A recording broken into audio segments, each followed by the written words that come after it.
life's so rough. What's going on, everybody? Welcome back to the channel, man. We got to talk about it. We got to talk about it, man. This interview with Kylie Means, one thing's for certain. He is probably never going to be invited back on CNN. And honestly, it's probably not a bad thing. But from the very beginning, he came armed with facts, prepared for a real debate, and ready to challenge the mainstream narrative. But what unfolded was nothing short of a verbal battlefield. Pamela Brown and Paul Orford, who, let's be honest, should probably be facing some serious scrutiny for their own actions rather than posing as neutral journalists, were clearly not prepared for the intellectual storm headed their way. And instead of engaging in a, substantive discussion, they relied on unusual playbooks. Deflection, interruptions, and loaded questions meant to trip up their guests. But Kylie Means, he was having absolutely none of it. He pushed back with precision and confidence and exposed the contradictions, calling out the misinformation when it was there, and forcing CNN's own narrative to crumble in real time. What followed was a chaotic, almost desperate attempt by the host to regain control, but by then, the damage was done, man. And one thing for sure, this wasn't just another interview, this was a reckoning. And after this performance, CNN might think twice before letting Kylie Means back on the platform. Let's just keep it a buck. You guys are in for a treat, man. Like, share, subscribe to the channel. Let's get into it. Trust in public health. No, it's the public health leaders themselves. It's people defending with the record that's happening to health at HHS why cuts are bad. Of course we should make cuts. Of course the personnel should be changed. What's causing distrust in public health authorities is conflict of interest, like Dr. Offit taking millions of dollars from pharmaceutical makers like Merck while approving and recommending pharmaceuticals on ACIP committees. It's the fact that Dr. Offit saying that science is always settled when he himself has approved vaccines that have been recalled for causing organ failure for kids. And it's the fact that Dr. Offit is talking about measles, which is important. And I want to be clear, Pamela, I don't want to get this out. It's important, but there were 300 deaths from measles a year before the invention of the vaccine. We have 38% of children right now having prediabetes. Bobby is focused on that. He's focused on reorganizing the department. And that's what we should be talked about, not this distraction. And I'm going to come back to you on that central question about the measles and the bird flu and whether cuts right now are make sense. But I want you, Dr. Offit, obviously, he made a lot of claims there. I want you to respond to that. And we should note you are a member of the FDA Vaccine Advisory Committee, and you recently told CNN that RFK Jr. will hurt America's vaccine infrastructure. So please respond to that and tell us what you mean by that. I hope we can disclose his millions of dollars of pharmaceutical payments while serving in that committee. Okay, Dr. Offit, please go ahead and respond. Well, first of all, you're not allowed to serve on the FDA's Vaccine Advisory Committee if you have a relationship with a pharmaceutical company. And so because I don't have a relationship with a pharmaceutical company, I'm able to serve on that committee. Secondly, and most importantly, actually, the things that Kylie talks about, I actually agree with in some ways. I think that we are, for example, more obese as a country than we should be, and that the consequence of obesity, like hypertension and type 2 diabetes, I think we do have, in many ways, more chronic illnesses. I think we over-medicate our children. I think there's many things we can do better. I actually wrote a book called Overkill When Modern Medicine Goes Too Far. So I agree with all that. What I don't agree with is that in any way, vaccines are harmful, as RFK Jr. says. I mean, RFK Jr. continues to claim that vaccines cause autism when they don't. He's now made childhood vaccines a major target of this, and that's only going to be to the detriment of children. Hold on, no, Callie, I have to let Dr. Offit speak. This has to be a civil, respectful conversation in order for this to work and for Americans, viewers, to soak this up. So I want to let Dr. Offit finish, and then I'll go to you, Callie, I promise. Go ahead, Dr. Offit. No, so I think that when, for example, he says we have more chronic diseases in children than ever before, he says that the incidence is 1 in 36. Well, that's the incidence of autism spectrum disorder. There's a lot of interesting causes of autism spectrum disorder, like the infant microbiome or genetic or medicines that women or pregnant people can take during their pregnancy. That's interesting. But by focusing on childhood vaccines, he's focusing on the one thing that doesn't cause autism. And so vaccines, I think, are really the safest, best tested things that we give to children. And that's what is making America healthy again. And I think to focus on vaccines as a target and claim that they're causing harms when they're not is only a detriment to America's children. And just to be clear, these are two separate issues. There's vaccines, which are proven safe and effective, and we're going to talk more about that. But then there's the issue of chronic disease caused by, the food that we're consuming, processed food, and all of that, which, as you both agree on, that needs to be dealt with. That needs to be a priority, of course, which is why, in many ways, RFK Jr. has gained so much popularity among many Americans on that issue. But I want to go to you, Callie, to respond. And also, with this measles threat, is it now a time to promote vaccines, which, again, the CDC says safe, effective, that 2 doses are 90% effective against measles? Is it now a time to promote that, especially among children who are being impacted by measles in places like Texas and in these 6 states who are unvaccinated, according to health officials? Pamela, with respect, why aren't you asking me about the fact that 50% of teens have obesity? Why aren't there are breathless I have other segments questions being for run you, on but we're CNN talking Climate about this. Day after day after day, Pamela. It's breathless coverage of 5 measles cases. Why aren't we asking why 16% of COVID deaths worldwide were Americans when we're only 4% of the world population? Because the CDC said our immune system. No, it is related, Pamela, and let me say why. Because the entire coverage of Bobby Kennedy is around measles. The Democrats said the word measles 25 times in the first hearing and said the words obesity, diabetes, and chronic disease 0 times. The HHS priority document under President Biden said the word equity 25 times, said the word vaccines countless times, did not say the word obesity or diabetes. There is a problem right now because this is not zero. This is zero sum. We are focused on a very small subset that's important. We need good infectious disease management. Bobby Kennedy, Dr. Offit, is not correct. Bobby Kennedy has said one thing about vaccines and one thing only, that they should be studied like any other product. Dr. Offit on the ACIP committee has recommended vaccines that have ended up being recalled for causing mass issues to kids. Bobby Kennedy has written multiple books, not about being anti-vax, but about having good science. And Dr. Offit is calling him anti-vaccine for literally just saying we need studies. Bobby Kennedy is not concerned with measles. He wants good policies with measles. He wants to attack the 92% of deaths in the United States, which is chronic conditions. I think it is fair to say, given his history and his past remarks, though, that he is, at the very least, a vaccine skeptic. All right, a vaccine skeptic. It is fair to say. But I think he's a pro-science advocate. Okay, and again, Dr. Offit, I want you to respond to some of those claims. And Callie, look, we can talk about all of this, and I do want to talk about obesity. So don't make a claim that I'm not asking about important things, because I've covered that on this show. I've covered the movement about what they're trying to do with Kellogg's and trying to take food coloring out of Kellogg's. I've actually been on the forefront of covering a lot of these issues. So please don't make that claim. I'm not asking the right questions. I will say, during COVID, CNN covered this as a pharmaceutical deficiency and did not talk about the metabolic links to COVID and how this really was a warning sign for our immune system. I agree, Pamela, you have covered this issue more than most, but there is a massive slant talking about measles rather than chronic conditions.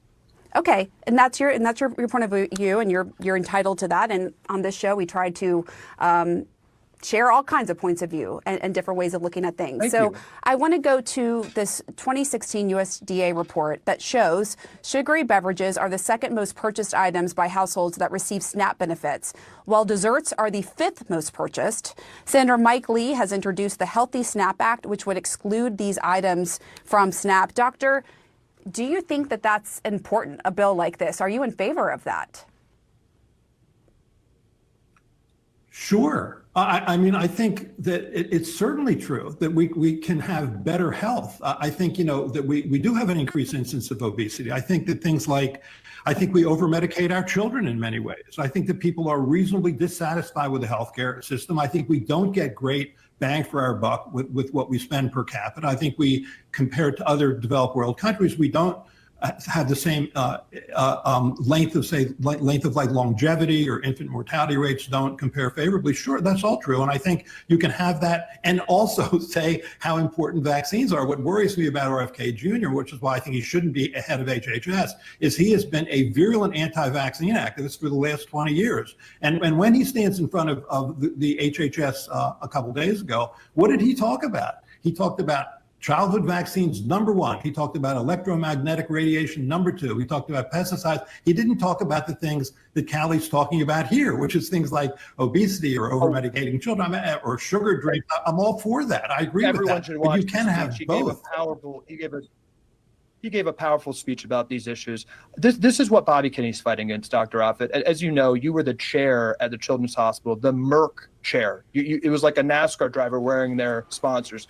Merck paid your $1.5 million salary. And this is what Bobby's saying, is that fundamentally, pharma can create good innovations, but they're foundationally incentivized for children to be sick. Pharma doesn't make money when children are healthy. The hospitals don't make money when the beds are empty. Chronic disease, just as a demonstrable statement of economic fact, is a great economic invention for the healthcare industry, which demonstrably makes money when patients are sick. And that's an incentive Bobby Kennedy is going hard after. I'm in Florida. I'm in a state senator's office right now. I'm actually lobbying for these state SNAP bills, which Bobby is really supporting, to get soda off of SNAP. I think the problem is that the public health community, the Merck shares of pediatricians, I mean, that is just insane. Merck does not have children's interests at heart. Merck itself has settled billions of dollars in criminal penalties for misleading and falsifying data in the past 10 years.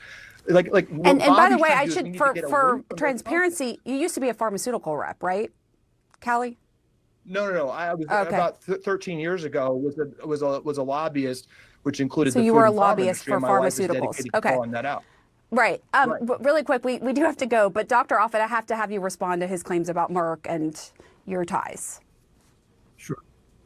What he does is what RFK Jr. does, which is what all personal injury lawyer types do, which is when the data aren't on their side, then they attack the person. I'm not Bobby Kennedy Jr. Hold on, Callie. Let him talk. Merck chair? Callie, please. I don't receive okay. I do not have a conflict of interest. The Merck chair is defined by Penn, and Penn, there is no quid pro quo to having an endowed chair, as anybody who receives an endowed chair would know. Secondly, it's like because there aren't the data on their side regarding vaccines, they do what all personal injury lawyer types do, which is attack the witness. I'm not RFK Jr.'s problem. The science that has continually shown he's wrong about vaccines. That's the problem. All right. Thank you both for coming. You can see when he started to call him out, and you could see how he was getting flustered, getting red in the face. You could see it. You could see that Callie was hitting him where it hurts. And you could tell Callie telling the truth. And the look on this dude's face, you could see it. Like, man, he got me. He's calling me out in front of everybody. I mean, it's astounding, man. It's truly astounding. Paul Orford, a man who is on the record stating that natural antibodies from C-19 would likely offer better protection than the vaccine. That's what he said out of his own mouth. And claimed before that, before the vaccine even hit the market. Yet, despite this acknowledgement, he still advocated for its rapid rollout, pushing for a product that bypassed standard testing protocols and eliminated critical safety measures in the name of urgency. And then what happened? The very people who raised legitimate concerns about the speed of its approval and the lack of the long-term data were relentlessly demonized, censored, ridiculed for simply questioning the narrative. And at this point, skepticism toward the mainstream media, it isn't just reasonable, it's necessary. And the thing is that a lot of people don't believe mainstream media. If it's coming from legacy media, they're probably going to go check a couple of sources before they say, okay, maybe what they're saying is true. I mean, time and time again, we've watched as those who claim to follow the science manipulate public discourse, silence opposing viewpoints, and then gaslight the public when the truth inevitably comes to light. Trust is earned. It's definitely not imposed. And after witnessing contradictions like this, I mean, it's no wonder more and more people are choosing to think for themselves. More and more people are choosing to walk away from these legacy media, bought and paid for propaganda arms of the DNC and the establishment. Let's just keep it a buck. But I want to share something with you guys. Dave Smith went off about this the other day. You guys got to see it for yourself. Let's go. Okay, so you funded this thing, created it, had such substandard conditions that the thing gets out. You then all lie through your teeth as you're locking down the world in response to the thing that you made without ever admitting that you made it, okay? And then after all of that, you come up with this vaccine and lie through your fucking teeth to get people to inject something into their body that they can't uninject. product, knowing damn well that it doesn't work the way you're selling it as, knowingly lying about that, and getting people to take this thing after you've gotten the government to shield these pharmaceutical companies from liability so that they can rake in tens of billions of dollars in profits. I'm sorry, someone needs to be prosecuted for that. Like, there is a level where you're like, no, we can't just move on from this. You can't just come on Piers Morgan's show and get to go, yeah, we did it all wrong. Like, what? And then on the intelligence side, I mean, look, what can I even say about this? The country, and everyone knows this is true, right? The country has been lied into wars. They have instituted torture. They've lied to the president of the United States. They've tried to frame the president of the United States for treason when they didn't like what he might potentially do. And they've blatantly interfered in U.S. presidential elections. Someone's got to go to jail for that. I don't think this is too unreasonable to go, okay, so like, what's this new Trump administration really made of? We got these guys, Bobby Kennedy, Tulsi Gabbard, people who have are on record calling out these crimes for many years, who are now in charge of the health department and the intelligence agencies. I don't think it's too much to ask for that. Like, I want these crimes to be exposed. And when these crimes are exposed, the people, these are like amongst the gravest crimes ever committed by the US government against the American people. And the same government that I'm talking about here will throw you in a cage for decades if you were to bring a gun across state lines when you're not allowed to have it in the other state. They'll throw people in cages for decades over having the wrong plant or distributing the wrong plant. They'll throw people in jail for all types of minor infractions. This is why we have the biggest prison population in the world, both in terms of raw numbers and percentage of population. Because our government will throw people in a cage. You break the law, you get thrown in jail. Like, okay, well, if we're going to do that, why exactly should these people who have committed the gravest crimes against humanity, why should they not be prosecuted for this? I'm sorry, this shit is just infuriating to me. And there you have it, ladies and gentlemen. I'm with Dave. Now that we got the pieces in place, hopefully they get in there and handle business. Kash Patel was just confirmed today. Hopefully they get in there and really start to investigate and dive into this. Some people need to be held accountable. He gets no argument from me on this. Now, I don't necessarily agree with everything with Dave Smith, but on this right here, I'm with him 100%. I'm with him 100%. I want to hear from you guys, though. Like, share, subscribe to the channel. Let me know what you think about this. Consider joining the ARP family, or you could buy your man a coffee. Link in the description box below. I appreciate everybody that supports the channel. Keep God first in your life. Stay prayed up. We'll catch up with you all next time. Peace.